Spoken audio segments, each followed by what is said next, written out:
Peu de Français aujourd'hui savent que, par exemple, en 4 mois, l'armée américaine a tué 50 fois plus de civils français que l'armée allemande en 4 ans d'occupation. On va dire même presque 5 ans.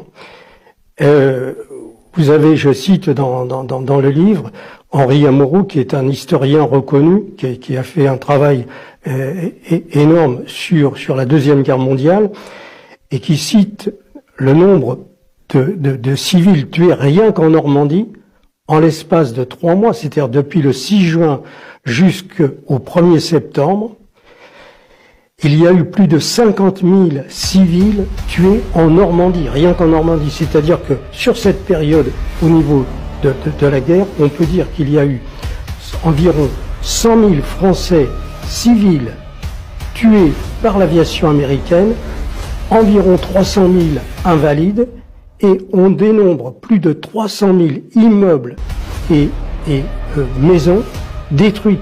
C'est-à-dire qu'il y a des villes entières qui ont été détruites, comme Le Havre, Caen, Lisieux en partie, Trappes dans la région parisienne, Gennevilliers. Il y a eu des quantités de bombardements. Et ce qui, c'est que le gouvernement français de l'époque et depuis n'ont jamais demandé de réparation vis-à-vis de l'armée américaine, parce qu'il fallait quand même reconstruire 300 000 immeubles et maisons. Il y a eu des gens qui ont été handicapés. Et vous savez comment on a versé des pensions? Eh bien, les pensions de ces gens qui étaient invalides ont été payés en partie par la loterie nationale, voilà, comme les libérateurs de la France. En réalité, il faut dire que en 1939, le 1er septembre 1939, quand les armées d'Hitler envahissent la Pologne, la France et l'Angleterre, le 2 septembre, le lendemain, déclarent la guerre à l'Allemagne.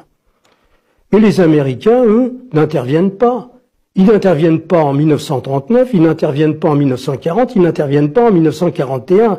Ils nous laissent nous débrouiller avec les Allemands, tout simplement parce que finalement, depuis des années, Roosevelt et son gouvernement s'accommodaient très bien du régime nazi qu'il y avait en Allemagne.